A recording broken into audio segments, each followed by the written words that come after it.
El resumen, los goles, las reacciones y también ahora en Directo Gol algo de historia relacionada con el fútbol, rehistoria relacionada con nuestro deporte y de un libro, el que se estrena para estas navidades, que tiene que ver con el Superdeport y con el penalti más famoso de la historia de nuestra liga. No tenemos duda, está claro que íbamos a ganar la liga. Todos estábamos convencidos de que íbamos a ganar. Demasiado rápido. Si ganamos, ¿cuánto me da? Que teníamos una prima. Me parece que es un estímulo. De habitación en habitación, esto lo tuyo, esto lo tuyo, esto lo tuyo, esto lo tuyo. Ni una peseta. Yo no es que no lo di, yo recibí. Había un equipo que corría más de lo normal. ¿Qué culpa tenemos nosotros? Entró Alfredo. Entre la cosa de verte, se la dan a mí. Me tira, me derriba y pide el penalti. Pues esto no hubo duda, es el tráiler de un libro, que ya está en las librerías y que se llama Mucho que decir y poco que contar. Este libro es el que cuenta la historia y la contrahistoria, la intrahistoria y todos los detalles del penalti más famoso de la historia de nuestra liga. El penalti que hizo campeón al FC Barcelona y el penalti que dejó sin liga al Superdeport en un año en el que muchos, bueno, salvo los aficionados del FC Barcelona, se hicieron aficionados a ese Superdeport. Y su autor es Javi Guillén. Hola Javi, ¿qué tal? Muy buenas. ¿Qué tal, Ricardo? Muy buenas, encantado de saludarte. Lo mismo digo, ¿eh? Encantado de entrevistarte. Aquí tengo a tu pequeño, a tu criatura. A tu hijito. Exactamente. Oye, de un penalti, 304 páginas. Aquí tienes que contar, vamos, lo que se sabe, lo que no se sabe, lo que piensa la gente, porque claro, es que es el penalti más famoso de la historia de nuestro fútbol y tú has hecho un libro para contarlo todo, lo que se sabe y lo que no se sabe. Desde luego, parece mentira, pero 30 años después todavía quedan cosas por contar de ese famoso penalti. A ver, el libro es una reconstrucción coral, cuenta con testimonios de los jugadores, tanto de aquel Superdeport que estaba en aquel día en Riazor, como del equipo que les visitaba, del Valencia.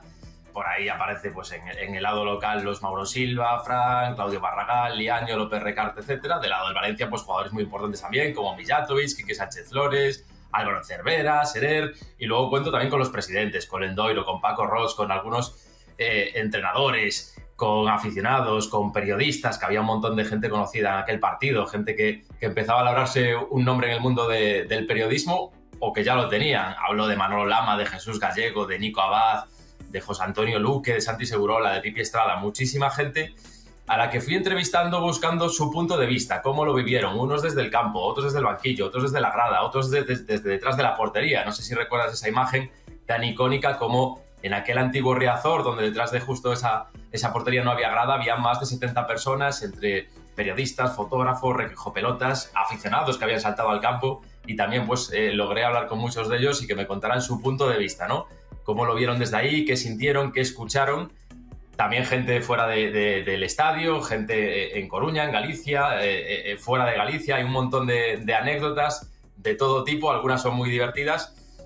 Y también hay una parte de cómo era el día a día de ese equipo, ¿no? Porque no era un equipo cualquiera, no era un equipo preparado para pelear por la Liga, fue todo muy rápido, venía de 18 años fuera de la primera división, asciende en el 91 y 3 años después pues es líder casi durante 6 meses y está a puntito. Son 24 jornadas consecutivas y en el último minuto de aquella temporada tiene el famoso penalti Jukic, que como todos sabéis lo falla, y aquel Superdeport se quedó sin la Liga. Aquello daba para guión de Netflix, pero con un final cruel. ¿Cuál ha sido la acogida en Coruña, sobre todo a los aficionados del Depor, de un libro que yo no sé si ya se recuerda como una anécdota de la cual uno puede sonreír siendo aficionado del Depor, para un final tan cruel, que es verdad, luego la Liga llega 6 años después, porque claro, en aquel momento es que ese equipo que sembró tanto cariño se queda sin una Liga? Yo creo que en líneas generales la gente sonríe porque, bueno, hay una serie de conclusiones al final que los jugadores o gente como Lendoiro terminan sacando pecho. Muchos de ellos, también hay otros que reconocen que fue el peor día de su vida, abiertamente. Piensa, Ricardo, que muchos de esos jugadores venían de equipos humildes, nunca habían ganado títulos y la mayoría de ellos se quedaron sin ganar la Liga, nunca la pudieron ganar en su historia. El Depor sí lo pudo hacer 6 años después, por eso para el aficionado sí que en general se quitó la espina. Digo en general porque hay gente que aún a día de hoy me reconoce que no puede ver el penalti o que no lo vio directamente. Se dice que hay gente que incluso no volvió a Riazor de lo tocada que se quedó después de aquel día. pero en líneas generales a la gente le está gustando el libro. Siempre digo lo mismo, hay una parte triste en el libro, lógicamente, de la recreación, de la reconstrucción de ese penalti, que al que sea muy deportivista, pues le va a remover por dentro, pero también hay una parte muy anecdótica, tanto ya digo, de aficionados, de jugadores, que te puedo contar mil detalles del día a día de aquel equipo, que comparado con hoy en día es que no tiene nada que ver. Era un equipo que peleaba con el Barça y con el Madrid por ganar la Liga, sobre todo con aquel Dream Team de Johan Cruyff, y por ejemplo no tenía un campo de entrenamiento propio, iban casi mendigando campos por el ayuntamiento, campos municipales de Coruña, a veces de fuera, no tenían duchas de agua caliente, tenían que volver a Riazor en autobús a ducharse, con lo que supone en una ciudad como Coruña, que el invierno es lluvioso, con agua, con barro.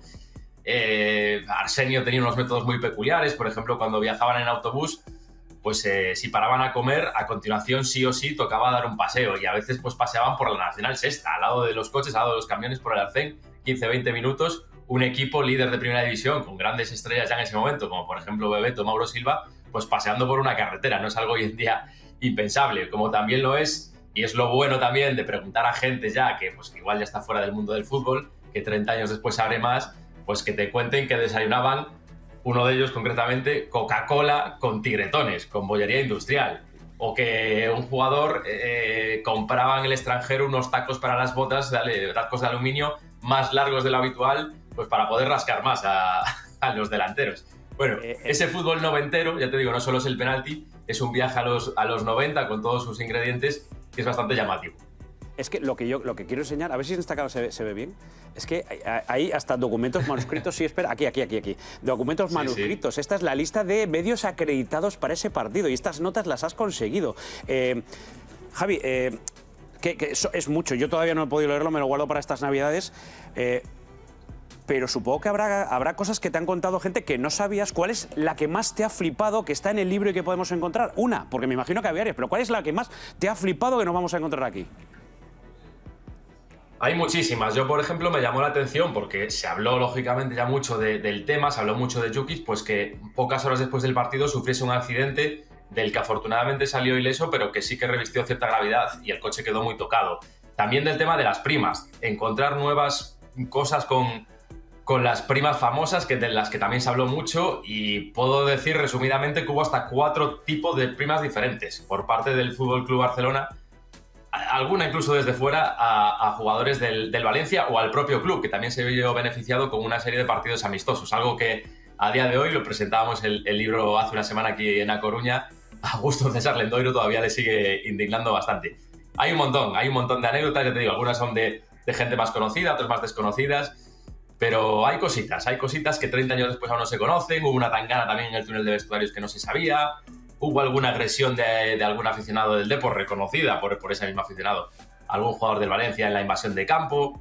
Hay cosas de todo tipo, alegres, tristes, un poco violentas, hay de todo.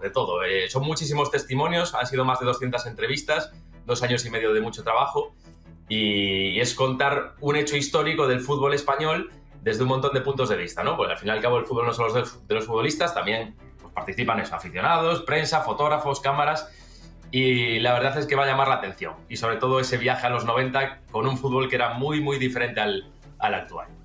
Mira, estoy leyendo, mira, para empezar, señores, creo que en los casi 100 años de historia de la Liga nunca se ha vivido algo semejante a lo de hoy. Creo que será muy difícil, por no decir imposible, que se viva en el futuro algo parecido a lo de hoy. Eso lo dijo Chema Abad en Radio Nacional el 14 de mayo de 1994. Este es el libro. Mucho que decir y poco que contar. La historia del penalti más famoso de la historia de nuestro fútbol. Y lo escribe Javi Guillén, que sí, que lo conocéis porque lo habéis visto todos estos años presentar en El Golazo y que es un placer haberlo tenido aquí con nosotros para que nos presente aquí su nueva obra y su pequeño hijo. Javi, que vendas muchísimo, que te mando un abrazo muy fuerte y que muchas gracias por estar aquí en Directo Gol, por volver a Gol Play, aunque sea durante unos minutillos. El placer es mío, Ricardo. Muchas gracias por la entrevista, por la oportunidad, por darle difusión y encantado de volver a encontrarnos aquí en Gol Play. Un abrazo enorme. Un abrazo, Javi. Pues ya lo sabéis, el libro, mucho que decir y poco que contar. Bueno, no le he preguntado el precio, pero bueno, ya me enteraré, que ya están en las librerías. Por cierto, tenemos encuesta para lanzar.